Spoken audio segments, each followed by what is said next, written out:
A very good evening to all. Thank you very much. I'm very happy to have this opportunity to present about developing a smart and sustainable future. And the key focus of the presentation today will be the case study on the Sino-Singapore Tianjin Eco-city, which Keppel has participated in. I'm Liang Kit, the president of Keppel Land China. For today's presentation, we'll be covering it in three parts. First, I'll introduce about Keppel. Then I'll talk about Keppel's smart, sustainable city business. And lastly, the focus of today's presentation, the case study on the Sino-Singapore Tianjin Eco-city. So as I said, we'll be presenting on three parts. The first will be about Keppel. Keppel is a leading multinational company, and we provide solutions for sustainable urbanization. We have been around since 1968, and we were listed on the Singapore Exchange in 1980. We actually have operations in 20 countries worldwide, and we really pride ourselves as being the choice solution provider for sustainable urbanization solutions. In 2020, we actually unveiled our Vision 2030. And 2030 sounded very far, so recently our management has given all of us a very tough target. Our catchphrase is now to achieve Vision 2030 by 2025, and that is to build the future Keppel. Our business trust includes sustainability. It is a core of our strategy, and at the same time, as I said, we pride ourselves as being the choice solution provider for sustainable urbanization solutions. So sustainability is very much our business also. We are also approaching it on an asset-light manner. We are doing more by tapping on third-party capital for growth. What that means is we'll be leveraging a lot more on our capital management business unit, Keppel Capital, where we will leverage on our own balance sheet and at the same time also leverage on third-party money so that we can do more. And on technology, that's really the trend now. We are seeing more and more digitalization, and ourselves being a solutions provider, we are very strong in engineering, and we are looking at implementing technology also so that it enable our group to win in this fast-changing environment. So what is it that we'll do? We are working towards becoming a global asset manager and operator. That means we don't just manage our assets, we'll be able to operate our assets and through our operations, generate the alpha that investors are looking for. We'll have strong development and operating capabilities in energy and environment, urban development, and connectivity. What do these three pillars mean? In energy and environment, we'll actually have investments in renewables.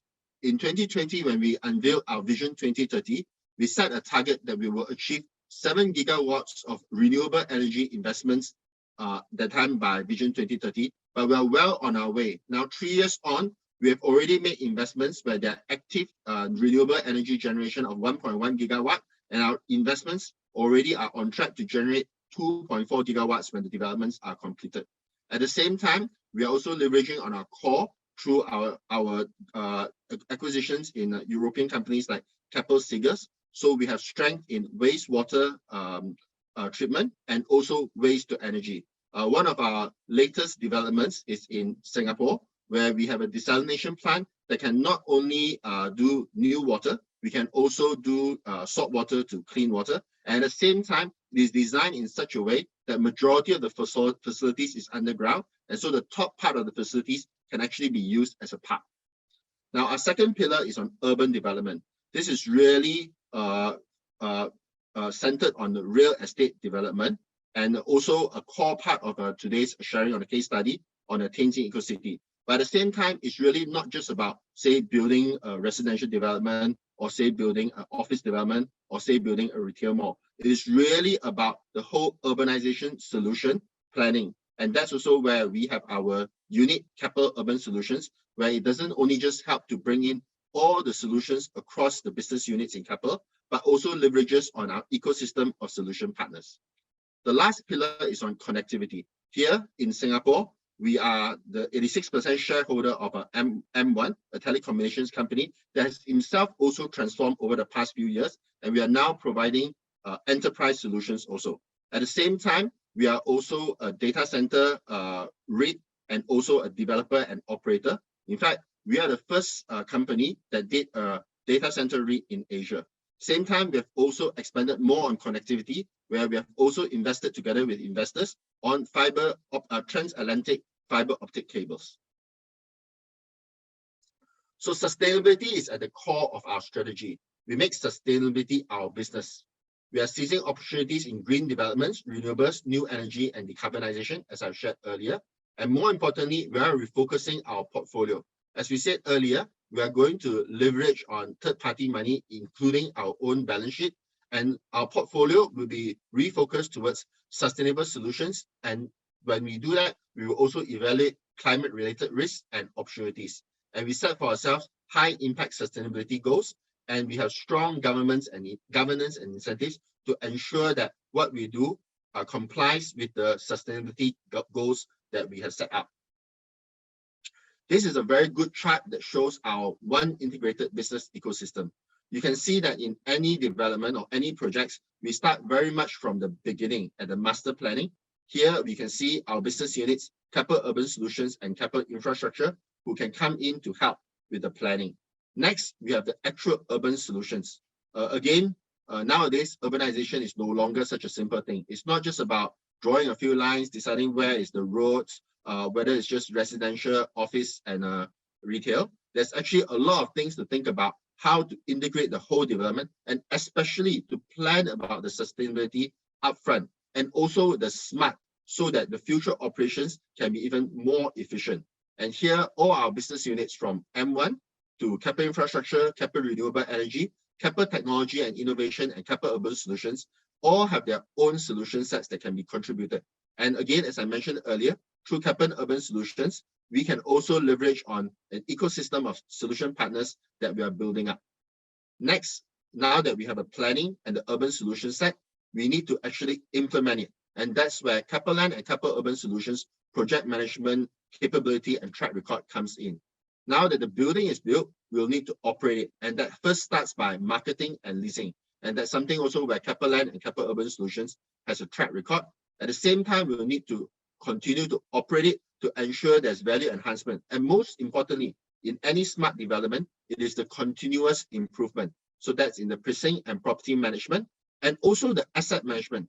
As I mentioned, we are looking at doing all this in an asset-light manner, and we'll have our third-party investors, and we will have an asset management arm to ensure that these assets are generating the value and returns that's required.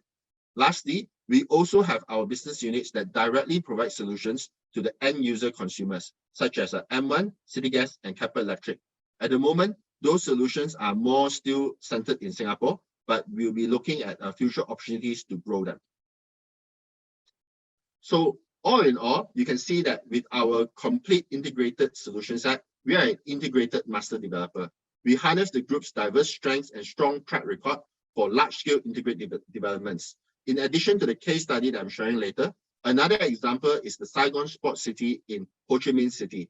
It is a 64-hectare development where it integrates a sports stadium with ancillary commercial developments and also a large residential enclave.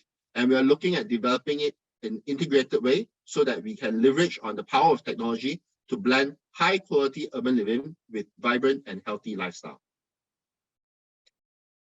So along the way, as I said, we have got lots of track record, and we've been doing sustainability for a long time. And so these are just a collection of the awards that we have collected. Next, let me talk a bit more about Keppel's smart, sustainable city business. So along the way of our transformation, as we move towards the Vision 2030, one of the things that we are doing is we are transforming ourselves into not just a choice sustainable urbanization solution provider, but the solutions we provide will be both smart and sustainable. If you look at the traditional real estate development, we are actually branching out to more innovative urban space, such as sustainable urban renewal.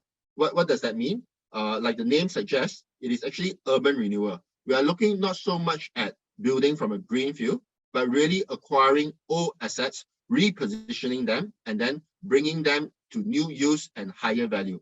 And the key word here is the first word, sustainable. We look at it this way. It is not just only when we do new projects that we can introduce sustainable solutions.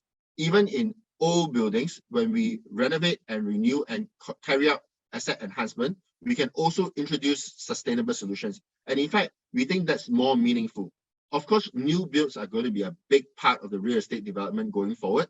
But really, you look at it, if more of the old existing buildings can also become sustainable, that will be a big help towards dealing with climate change and bringing down the whole carbon footprint.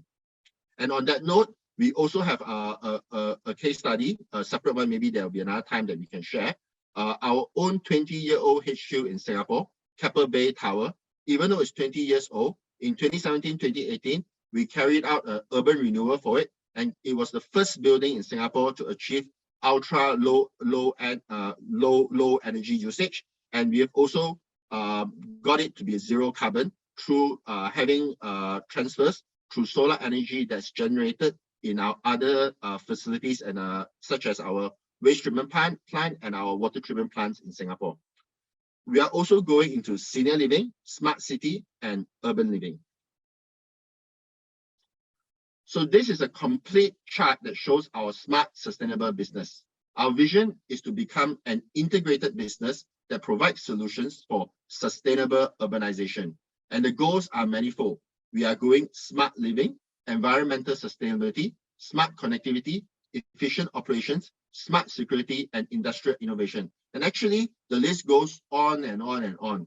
I remember when I first introduced the idea of smart city, and we discussed with the management team and also with the operations team, and we're saying that really anything can be smart. Earlier on, I talked about senior living, and when we adapt smart solutions in senior living, then that's smart senior living, which is also a part of smart city.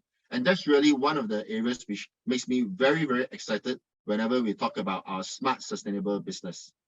So our focus areas include developing community living, and this is a very, very important area, which I'll touch on more when I go through the case study for Tianjin Eco-city. And of course, we'll be providing all the environment sustainable solutions in energy, water, waste, ecology, and green building. So what are the typical use cases and business solutions? This slide here really shows the whole life cycle of what we are providing in the smart sustainable business. Similarly to the chart which shows our integrated business solutions, it really starts with the design and consultation, where we come in to look at the master planning. It's really to look at whether it's a greenfield or brownfield location, and to see what can we do in this location to improve its sustainability. What are the smart solutions that can be introduced in here to improve the operational efficiency and bring convenience to the end user? Next up is to actually implement the changes, the development and the renovation. And lastly, and most importantly, is the operations management.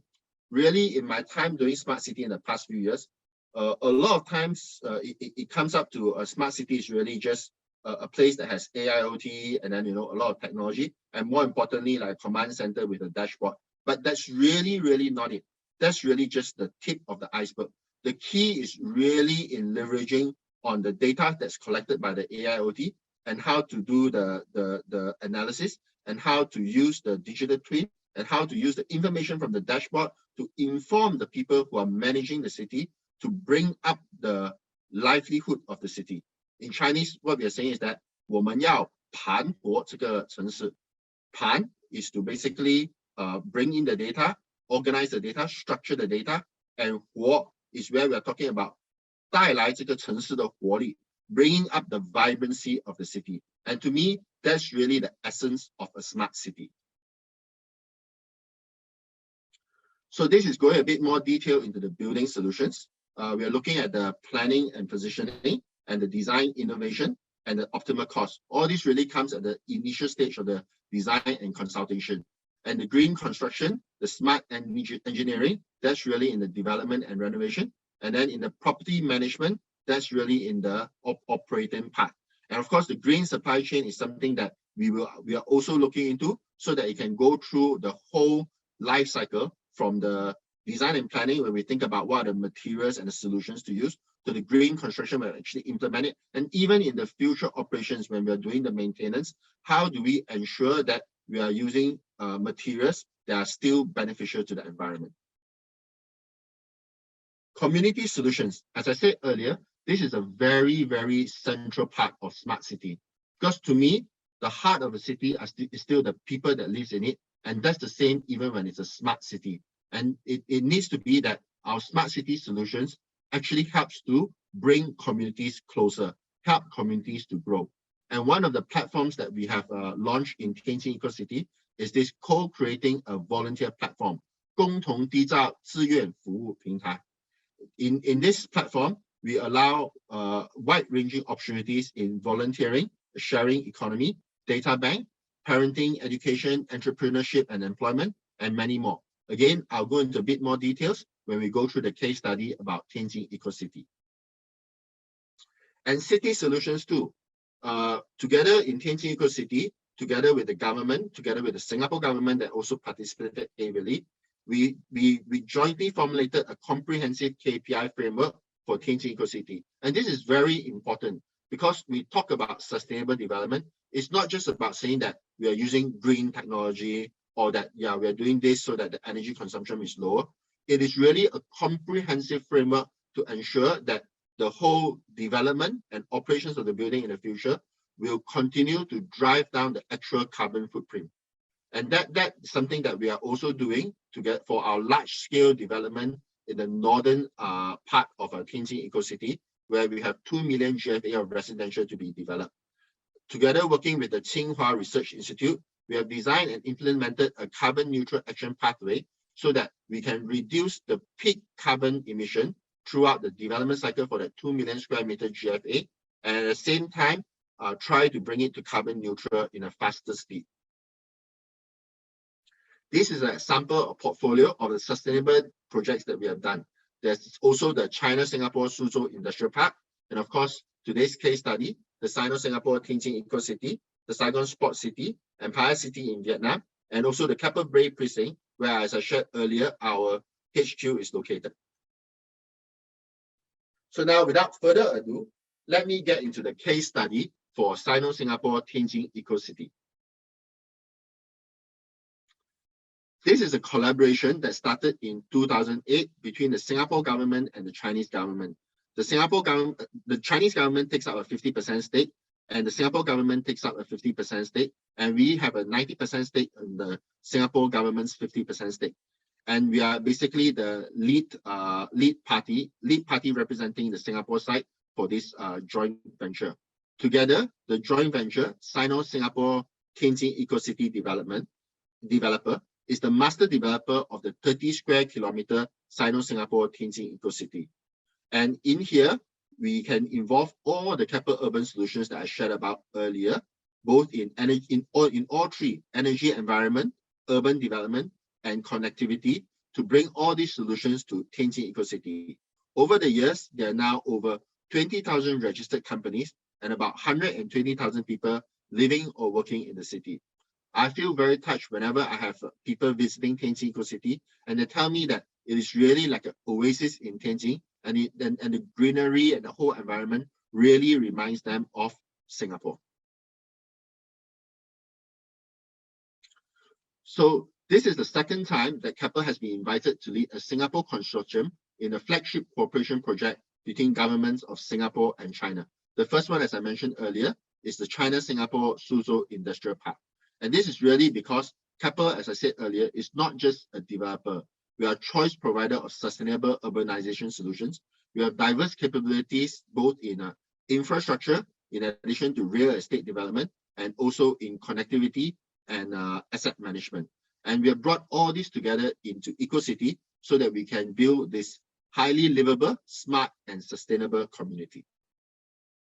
So this is a selection of the green solutions that we have deployed in Tianjin Eco-city. In energy, we have renewable energy. There's a wind, and at this point in time, we are also working on building a solar farm where the power generated will be used to power up our 80,000 mixed development, office, and retail in the heart of the Tianjin Eco-city startup area. We are also into environment protection, where we have an effective waste recycling and management, and also water treatment, where we are using, we are looking at how to recycle the water, and we are using green buildings, where we use, as you said earlier, when we develop Tianjin Eco-city, there's a whole KPI framework. And so the sustainability requirements and the eco and green requirements for the design, the building parameters in this whole area is much higher, so that we create eco-friendly buildings. The whole point of Tianjin Eco-city, as I said earlier, is to replicate Singapore's experience in creating a garden city.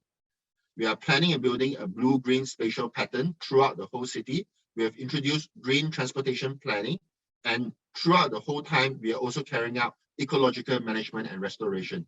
As I shared earlier, whenever we talk about smart city, one of the first things that comes to mind now is a command center, where all the data will be centralized and then decisions are made. But even back in 2008, when we started planning out this eco-city, we already had that. A first generation command center was set up, where we have AIoT to collect all the data points from our infrastructure, the waste to energy, the water treatment, the pipes and all that, so that we can know the status of the infrastructure and we can carry out maintenance and repair where necessary. At the same time, we also had a lot of sensors scattered around. At the time, we didn't have the high flung what to call it AIoT. It was really just sensors that can measure the ambient temperature, the quality of the air, so that we know what steps we need to do to ensure that this is indeed an eco-city. Of course, that command center has now been superseded. The Tianjin Eco-city has also formed a smart city bureau, and they have also set up a new smart city command center. And in 2019, we had signed an MOU with them, where we are collaborating to look into how to leverage on the data from the command center, so that we can create use cases to benefit the residents who are staying in Tianjin Eco-city, to benefit the businesses that are registered in Tianjin Eco-city, and also, of course, to help the government to better govern the city and ensure that it is sustainable and continuously vibrant and developing. So this here you can see on the right hand side is the city level command center that I mentioned about, that's managed by the Smart City Bureau. And here in this one slide shows us how we think about smart city at 3 levels. The first level is really the highest level, the city level command center. 这个就是in 城市大脑, or what we call the city brick brain. Next level though, we envisage that, or let's talk about the left-hand most side. This is also something that more people are familiar with, which is within each development, it can also have a smart command center. And we call this the 城市小脑, the city small brain. This is really at the building level, perhaps one office building, one retail, or a residential development, and they'll have their own command center to manage the operations within that.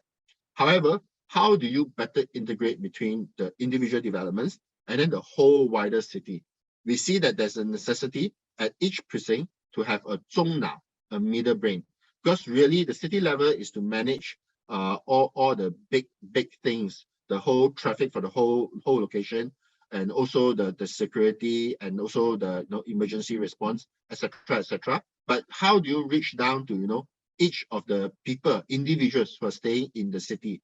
And we think that this should be managed at the precinct level, so that it can be more responsive, but at the same time not so small that you go directly to community level, where you cannot leverage on the economies of scale. So that's where the precinct level digital hub comes in, and that's also what we have focused on developing in the Tianjin Eco-city. This is another example of a smart solution for sustainable urbanization that we have launched in Tianjin Eco-city. This is an Eco-city Smart Assistant. This Eco 生活通 exemplifies what I mean by how do we leverage on the city level data, and then we share it with the end user, consumer, or residents, so that it becomes a meaningful data point that they can use. So we really not just share about the data point, about the traffic points, through people who submit their events and all this right to the government. We can then pull out the data and share the relevant data to the end user, so that they know where activities are happening and what's the best place to go if they want to carry out certain activities. This is still an app that's still developing, and we hope to continue to make the solutions more and more useful. So all in all, what we are doing in Tianjin Eco-city has enabled us to be the key demonstration point for the World Intelligence Congress that's held annually in Tianjin Eco-city. But the first time we participated was in 2020, and we launched the Eco-city's first smart estate. That's really the 城市小脑 sort of example, because we did up the command center in a residential development. Then in 2021, we showcased the Season Smart Vibrant Precinct, and this is the precinct level mid-brain. And in 2022, the Season City, which is the retail mall I mentioned about earlier, which is within the Season Smart Vibrant Precinct, has achieved the Climate Exchange Carbon Neutrality certification. And in 2022, it is mainly through buying racks. And by 2023, we hope to have our solar farm up, and then the energy that this retail mall consumes will be entirely powered by the electricity generated by the solar farm. This is the Season City Smart Vibrant Precinct I mentioned about, and this is really the main showcase for Tianjin Eco-city, Smart City, and Sustainable City explorations. It is a small precinct level encompassing 4 residential developments. The Season City mixed development I mentioned about earlier, 60,000 retail, 20,000 office. There's a hospital, there's a school, there's a neighborhood center. And throughout all this, we leverage on the data that's collected so that we can help coordinate activities within this smart vibrant precinct. We have AI sorting bins to do smart refills. We have smart screens throughout the city to communicate information. We have smart fitness equipment so that everybody can exercise and have the data of their exercising being captured. We have a health management center. We have a health center, and we also have a leverage on AIoT to do various types of monitoring, including the monitoring of high-rise littering.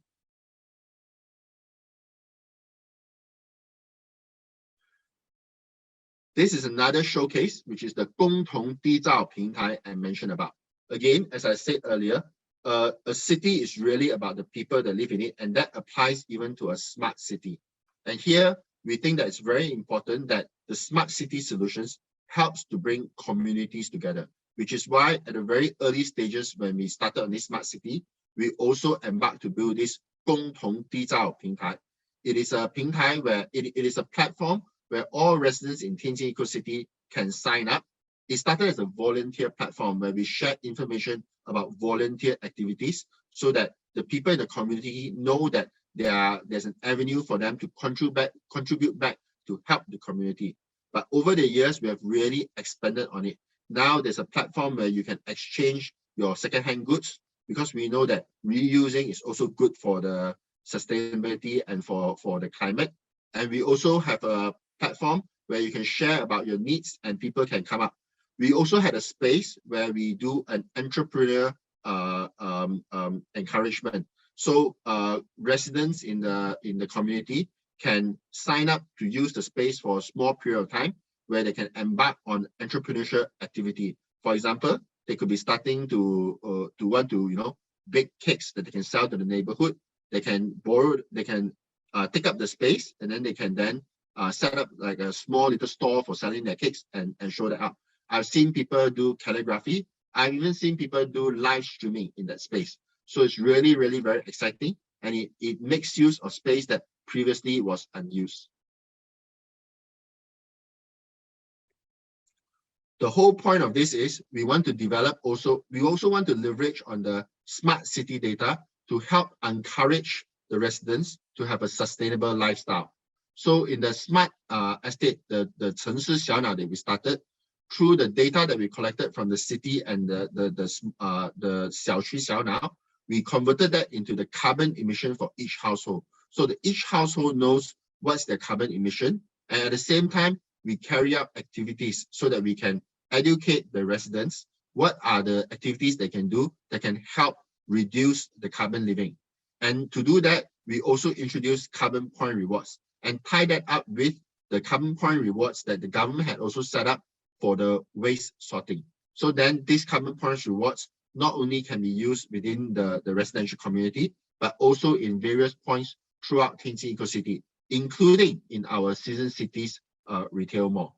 And again, as I shared, in last year in 2022, the Season City retail mall had already achieved the carbon neutral certificate.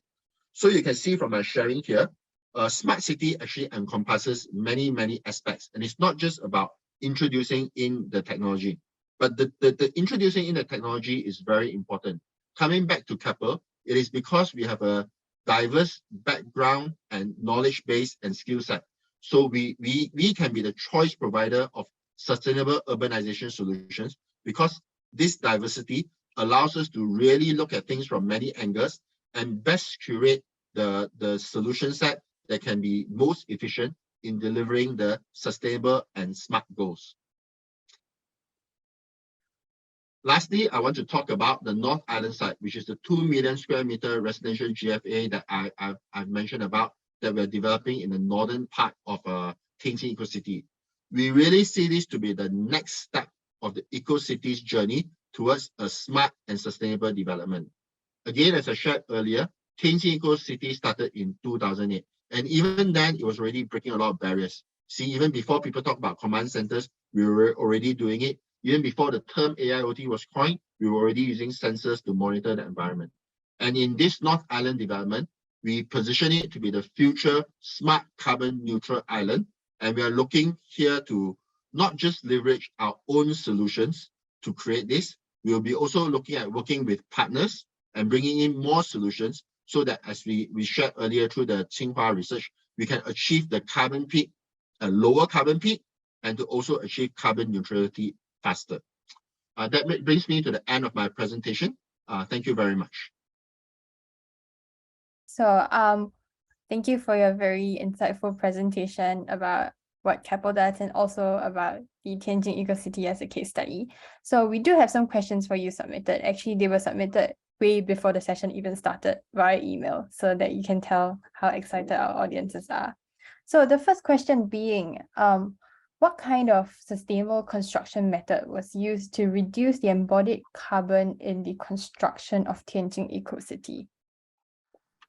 Again, as I shared earlier, we started Tianjin Eco-city, very early in 2007. So we weren't really looking at removing the embodied carbon at the time. But indeed, that is one of the solutions that we are looking at now when we are going towards the North Island development that I shared about earlier.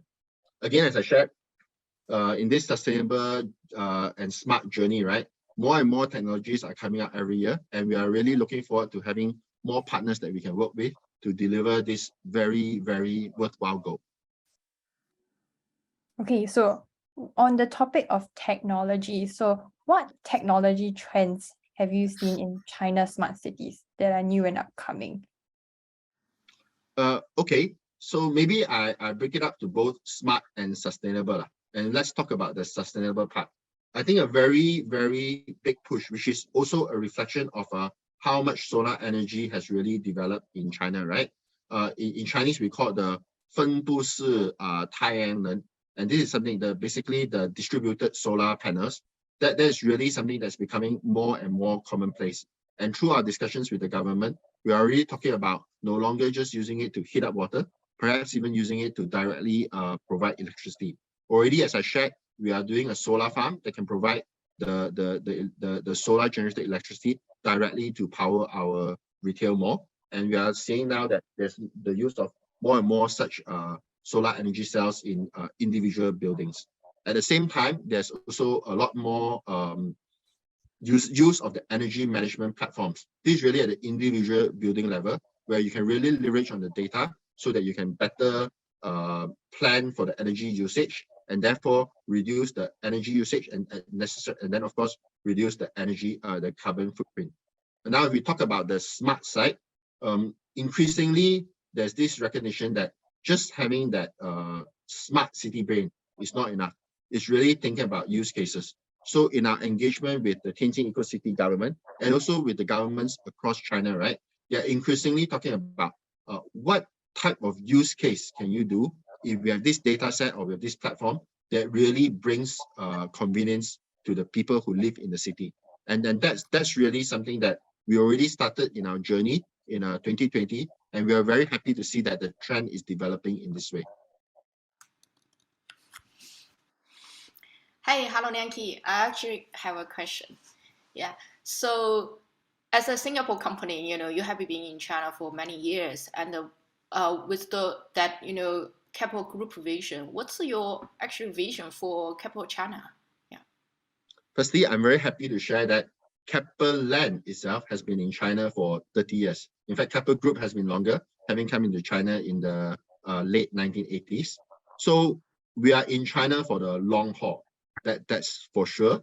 And I'll just say this: those of us in China knows that China's economy is transforming, and the business that we do in China has also been transforming. Whether is it in the real estate, whether is it in the infrastructure, whether is it in the communications.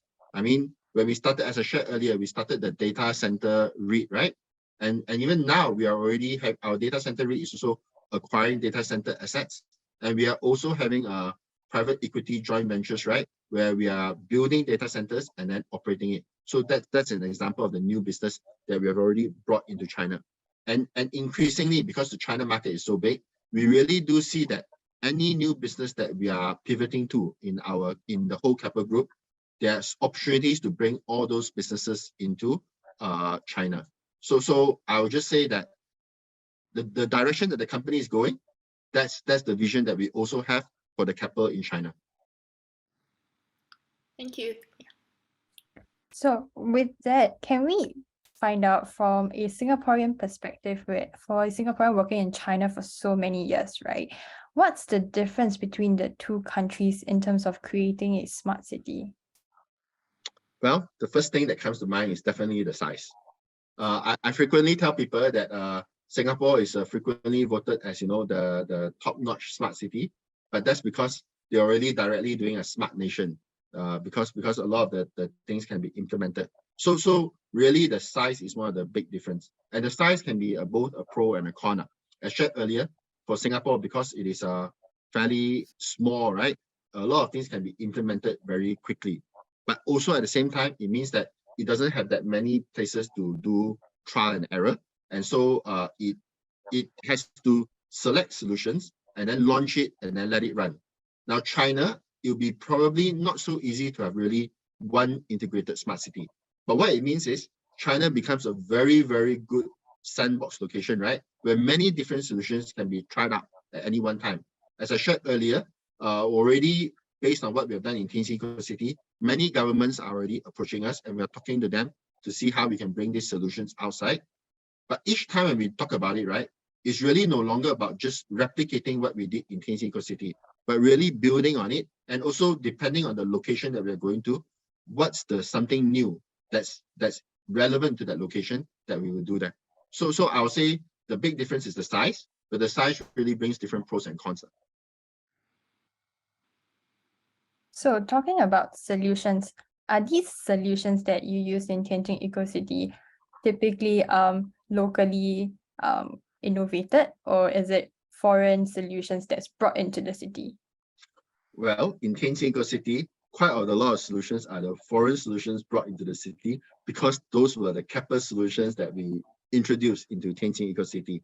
But really, another thing that I've noticed in the last 10 years, through the government support, just like we talked just now about solar energy, right? There's really a lot of other technology developments also. Increasingly now, when we talk about looking at the solution set, right, a lot of it is actually locally developed.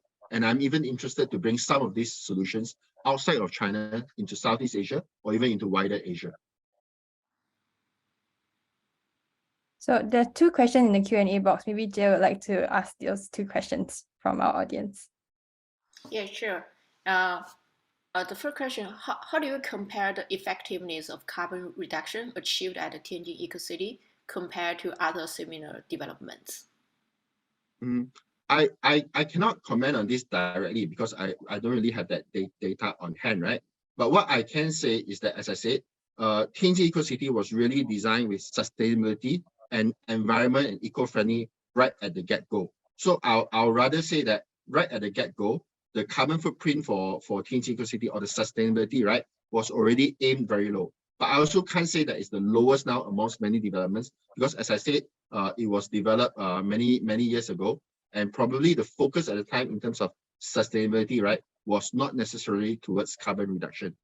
But as I shared, when we are now looking at the North Island development, this carbon reduction is definitely the center point of our collaboration on the research with the Tsinghua Research Institute. And that's also where we are looking at how we can bring in many different solutions, right, to try to achieve that carbon reduction, both in terms of how to pivot the energy usage through the development cycle, through the use of materials. But I really think the key is also, at the end of the day, the operations, to ensure that the way that the building is operated creates as small a carbon footprint as possible. And also, as I said earlier, how to build the community so that they're closer, but at the same time that they're educated so that they know what are the activities they can do that also can contribute towards reducing carbon and ensuring a more sustainable community. Okay, that's cool. The second question is, space and energy would be two different directions for smart city buildings. And how can we combine these two directions together into city management? I think it's not just space and energy. In fact, if we all know, anybody here who's been doing smart city, right, always knows that there's a push and pull. If you do something good, then there's always a cost on the other side. And I think it comes back to why I really see smart to be closely linked with a sustainable, because only through having a smart system, only through being able to leverage on real data, and I think the data to help us to make decisions, right, that we can best balance out this type of conflicts. So if you talk about space and energy, then the idea will be how to make the space more efficiently, how to really, have 24-hour space usage, how to have space that's flexible. So therefore, you can ensure that the energy that is being, consumed when the space is being used, right, is most effectively used, and not being consumed for space that is not used or not creating, the highest value used. Okay, actually, I have a follow-up question. Like you just mentioned, like you actually are interested in bringing the the results and the solutions you have experimented in China and copy them into other countries like Southeast Asia countries. So actually, as Venturous group, we are actually mainly invested in those China technology companies that actually can empower smart city. And so actually some of our portfolio companies are also interested into expanding to Southeast Asia and other cities. I just curious about what I would say risks or hurdles do you see for such smart city companies in China to expand to Southeast Asia? I think the risk that they will face is also the risk that we faced when we entered into China 30 years ago. There's the unfamiliarity with the regulatory requirements. I think that's the first one. Then there's also usually the language and the cultural barriers. And this is really where having a partner who can bridge the gap, who knows both the market that you want to go into and also the market that you are in, this culture gap, and also help guide you towards the regulatory knowledge, right, is something that helps. And so that's where the role that Keppel wants to play. Because as shared earlier, we are active in 20 countries and quite a lot of the countries in Southeast Asia and Asia. So we are familiar with the regulatory environment. We are very familiar with the culture, and we will have local teams who are familiar with the language. And so that's where we can help to bridge the gap. And at the same time, we also have teams like in China. So we will also better know the party who wants to go and be able to help guide them. Mm-hmm. Good. Also, and on the smart solution side, and I know because we actually have several meetings together in the past, and I know you have a huge ecosystem and for partners. So, can you share some maybe experience or some lesson learned from partnering with those partners, especially in China, and also can you do some comparison between, your Chinese partners and your foreign partners, and any interesting insights from that? Well, I also want to say, when we talk about technology partners, right? Indeed, those that grow up in China and those that grow up outside of China is really very, very different. Again, I think it's a product of the type of market that they're in. China is definitely a lot more fast-paced, and so we see the partners here to be a lot more dynamic, and they can pivot very fast. But sometimes their pivoting could be, directed towards only more pointed solutions, and probably not as robust or all-encompassing solutions. Whereas I think our experience with solution partners outside China, probably the market size is not so big, so they don't just do one thing. When they do, they try to do something that's a bit more all-encompassing. So the overall solutions could be a bit more robust. So that is, I think, something that I've noticed quite broadly. But all in, I think there's always the right solution for the right part. As I shared earlier, one of the strengths for Keppel is that through our diverse background, knowledge, and skill set, we are good at curating and finding the right solution. I can't say at any one point in time whether a robust or more focused solution is necessarily the best. It really depends on the context and the project at hand. Yeah. And so right now you have a huge a vision for the next 10 years, and also have I would say a very good mission and plan laid out. And specifically, what's your goal for this new year?